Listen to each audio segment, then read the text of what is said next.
Hello everyone, कैसे हैं आप सब। एक बार पुनः से कोचिंग क्लासेस पर स्वागत है। उम्मीद करता हूं आप सब अच्छे होंगे, मस्त होंगे, बेहतर होंगे, आपकी पढ़ाई बेहतर चल रही होगी।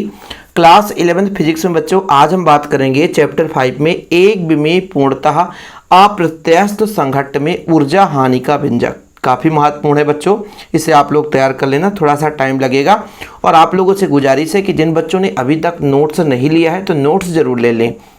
जैसे आपको क्लास 11th या 12th किसी भी क्लास का नोट्स चाहिए तो आप मेरे पर्सनल व्हाट्सअप नंबर पे कांटेक्ट करें 9685299149 9685299149। ये मेरा पर्सनल व्हाट्सअप नंबर है बच्चों, इस पर आप कांटेक्ट कर सकते हैं। तो चलिए शुरू करें बच्चों। एक विमीय पूर्णतः अप्रत्यास्थ संघट्ट। एक विमीय क्या कहलाता है बच्चों? सबसे पहली बात तो ये समझना है, एक विमीय का मतलब ये होता है कि जब कोई वस्तु सरल रेखा में गति करे तो संघट्ट होगा, मतलब दो वस्तु या दो पिंड होंगे तो एक ही रेखा पे गति करेंगे। अप्रत्यास्थ संघट्ट क्या होता है? अप्रत्यास्थ संघट्ट का मतलब ये है कि दो वस्तुएं टकराते हैं और जुड़ करके, जैसे दो वस्तुएं टकराएं और जुड़ करके और फिर वो एक उभयनिष्ठ वेग से आगे की ओर गति करने लग जाए तो आपका अप्रत्यास्थ संघट्ट, पूर्णतः अप्रत्यास्थ संघट्ट कहला जाता है। सिंपल है, फिर से आप लोग समझ लीजिएगा, क्योंकि भाई कभी कभी क्वेश्चन आ जाता है, दिक्कत हो जाता है ना कि पूर्णतः अप्रत्यास्थ संघट्ट है क्या। पूर्णतः अप्रत्यास्थ संघट्ट का मतलब ये होता है बच्चों कि दो पिंड आपस में टकराएं और टक्कर करने के बाद एक उभयनिष्ठ वेग से यानी जुड़ जाते हैं और उभयनिष्ठ वेग से आगे बढ़ते हैं बच्चों, तो आपका अप्रत्यास्थ संघट्ट कहलाता है। जैसे यहाँ पर आप देख सकते हो कि दो पिंड ए और बी है, अभी इनका वेग अलग अलग है, द्रव्यमान बच्चों m1 और m2 है। फिर जैसे ही संघट्ट किए तो संघट्ट के बाद ये आपस में जुड़ गए। ये जुड़ जाने का प्रतीक ये बताता है कि यहाँ पर पूर्णतः अप्रत्यास्थ संघट्ट हुआ है। क्या होता है कि दो अलग अलग पिंड होते हैं और जैसे टकराते हैं तो दोनों जुड़ जाते हैं और जुड़ने के बाद एक उभयनिष्ठ वेग से आगे बढ़ने लग जाते हैं। बच्चों जैसे आप लोग मान लीजिए बस जा रहा है, ऊपर से आप छलांग लगा दो तो बस में जाकर के गिर जाओगे और बस के साथ आगे बढ़ोगे, फिर आपकी गति खत्म, वहां पे एक उभयनिष्ठ एक ही वेग होगा क्योंकि आप बस के साथ जुड़ गए हैं। ठीक है, ऐसे मान लीजिए एक गुटका रखो, गोली दागोगे तो गोली जाकर धंस जाएगा और गुटका आगे भी बढ़ेगा, गोली दोनों साथ साथ चलेंगे। ये होता है एक विमीय पूर्णतः अप्रत्यास्थ संघट्ट। मतलब एक विमीय मतलब एक सरल रेखा में दो वस्तुएं जा रही हैं, आपस में टकरा गई और टकराने के बाद जुड़ गए बच्चों और एक उभयनिष्ठ वेग से आगे बढ़ रहे हैं, तो एक विमीय पूर्णतः अप्रत्यास्थ संघट्ट कहलाता है। तो व्यंजक में सबसे पहले आपको माना लिखना रहता है बच्चों कि माना m1 और m2 द्रव्यमान के दो पिंड हैं, u1 और u2 वेग से गतिमान है, सरल रेखा में एक ही दिशा में चलेंगे क्योंकि एक विमीय है बच्चों। संघट्ट के बाद आपस में क्या हो जाते हैं? जुड़ जाते हैं। संघट्ट के बाद जुड़ गए और एक उभयनिष्ठ वेग से आगे की ओर बढ़ते हैं बच्चों। संघट्ट के पहले इनका वेग अलग अलग था, संघट्ट के बाद ये दोनों जुड़ गए हैं और उभयनिष्ठ वेग से आगे बढ़ते हैं। क्यों? क्योंकि यहाँ पर पूर्णतः अप्रत्यास्थ संघट्ट है और पूर्णतः अप्रत्यास्थ संघट्ट में होता क्या है कि वस्तुएं क्या होती जुड़ जाते हैं, पिंड जुड़ जाते हैं और उभयनिष्ठ वेग से आगे बढ़ते हैं। अब यहाँ पर देखना है कि जो संवेग संरक्षण के नियम से संघट्ट के पूर्व का जो संवेग होता है और संघट्ट के बाद का संवेग बराबर होता है। तो संघट्ट के पूर्व कितना संवेग है बच्चों? द्रव्यमान गुणे वेग, यहां पर कितना हो जाएगा? m1 u1 और बच्चों यहां पर द्रव्यमान कितना है? m2 वेग u2 और संघट्ट के बाद टोटल द्रव्यमान कितना है? m1 प्लस m2 और बच्चों उभयनिष्ठ वेग भी है। अब यहाँ पर v1 v2 नहीं कर सकते हैं, एक चीज हमेशा नोट करके रखना क्योंकि भाई यहाँ पर उभयनिष्ठ वेग हो जाता है। अब यहाँ से हम उभयनिष्ठ वेग निकाल सकते हैं, v बराबर कितना आ जाएगा? v बराबर बच्चों तो आ जाएगा m1 u1 plus m2 u2 divide by बच्चों कितना हो जाएगा? m1 प्लस m2 कितना हो जाएगा? m1 प्लस m2 हो जाएगा। अब यहाँ पर निकालना है ऊर्जा हानि। जो इसके गतिज ऊर्जा में हानि होती है बच्चों वही ऊर्जा हानि है। तो ऊर्जा हानि कैसे निकालेंगे? पहले ये दिमाग लगाना है कि संघट्ट के पहले कितना गतिज ऊर्जा था और संघट्ट के बाद कितना गतिज ऊर्जा है। ये माइंड में फीड होना चाहिए ना कि संघट्ट के पहले कितना गतिज ऊर्जा है और संघट्ट के बाद कितना गतिज ऊर्जा है। इन दोनों का डिफरेंस ही बच्चों गतिज ऊर्जा में 6 होगा। तो आप लोगों को लिखना है संघट्ट के पूर्व गतिज ऊर्जा। गतिज ऊर्जा का सूत्र होता है 1/2 mv², जहां भी क्या होता है बच्चों? वेग होता है। तो संघट्ट के पूर्व कुल गतिज ऊर्जा कितना होता है बच्चों? 1/2 m1 वेग कितना? u1 ठीक है, दोनों पिंडों के लिए कुल निकालेंगे तो जोड़ेंगे m2u2 का स्क्वायर। भाई गतिज ऊर्जा का सूत्र ही होता है 1/2 mv स्क्वायर, तो आप परेशान मत होना।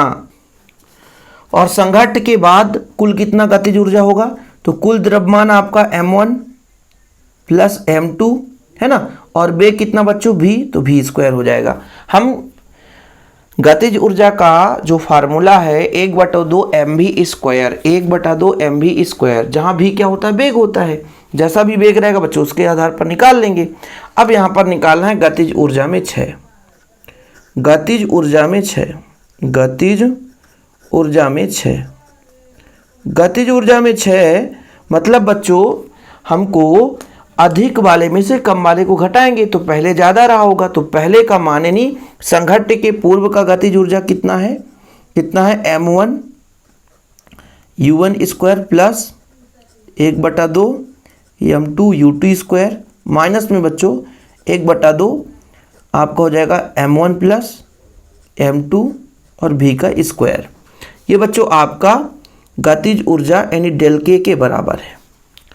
अब यहाँ पर थोड़ा समझना है बच्चों, यहाँ पर आपका रहेगा 1/2 m1 u1 square plus 1/2 m2 u2 square, फिर बच्चों माइनस रहने दो 1/2 m1 प्लस m2 रहेगा, और v का मान रख देंगे।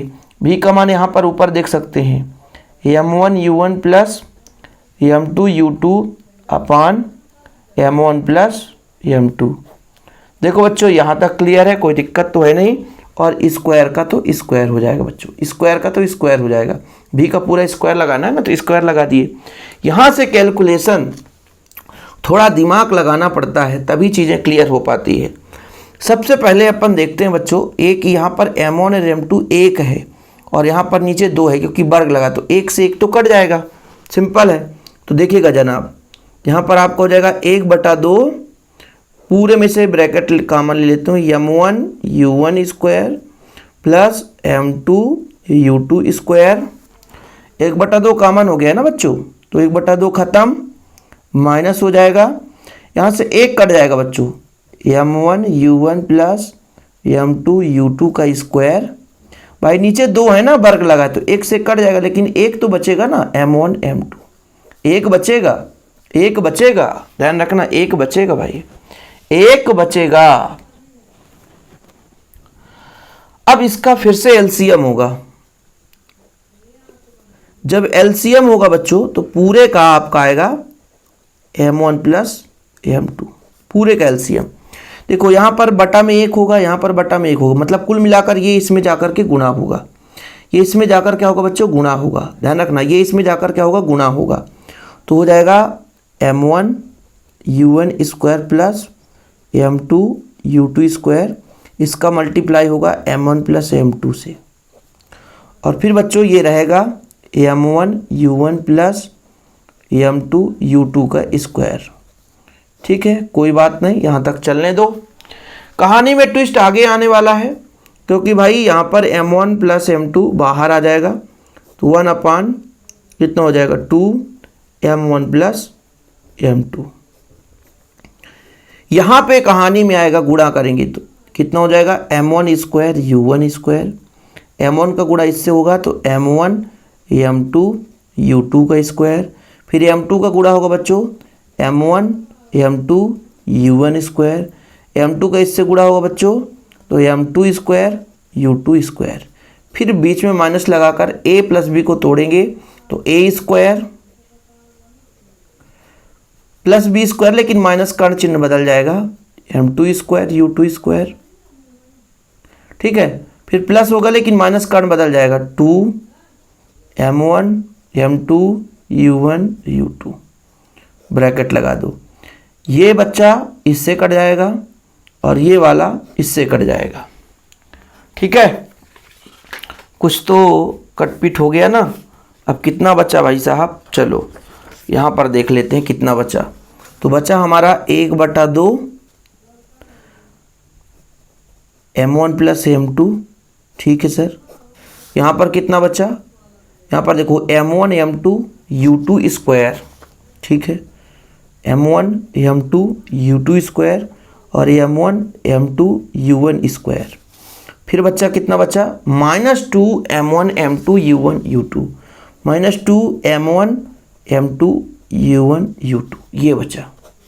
यहाँ से भी कुछ कॉमन आ रहा है, यहाँ से कॉमन आ रहा है m1 m2 हर जगह से, m1 m2, नीचे 2 m1 प्लस m2, कितना बच रहा है भाई, यहाँ u1 square u2 square, u1 square u2 square बच रहा है, यहाँ पर -2 u1 u2 बच रहा है। ये माइनस बी का होल स्क्वायर है, सही है कि नहीं, a माइनस बी का होल स्क्वायर है बच्चों। तो ये हो जाएगा आपका m1 m2 और ये u1 माइनस u2 का square divide by 2 m1 plus m2। यही आपका बच्चों गतिज ऊर्जा में हानि का व्यंजक है। यही जो गतिज ऊर्जा है संघट्ट में कुछ ध्वनि ऊर्जा के रूप में लॉस हो जाता है, कुछ ऊष्मीय ऊर्जा के रूप में लॉस हो जाता है। ठीक है, कोई दिक्कत तो नहीं है, चीज़ें क्लियर है। ये आपका डेल के जो माने बच्चों, ये गतिज ऊर्जा में हानि है, सिंपल है, गतिज ऊर्जा में क्षय है। यही कहलाता है एक विमीय पूर्णतः अप्रत्यास्थ संघट्ट में ऊर्जा हानि का व्यंजक। उम्मीद करता हूँ चीज़ें क्लियर हो गई होगी बच्चों। आप लोग इसे अच्छे तरीके से तैयार जरूर कर लेना। बाकी जो भी डाउट हो तो बताइएगा। लेक्चर आपको यूट्यूब पे मिलते रहते हैं। बाकी जिन बच्चों ने नोट्स नहीं लिया है तो नोट्स ज़रूर ले लेना। कॉन्टैक्ट नंबर लिख लो 96 85 29 91 49, 9685299149 मेरा पर्सनल नंबर है। जिन बच्चों को नोट्स लेकर प्रॉपर तैयारी करना है तो ज़रूर कॉन्टैक्ट कर लें। जय हिंद, वंदे मातरम।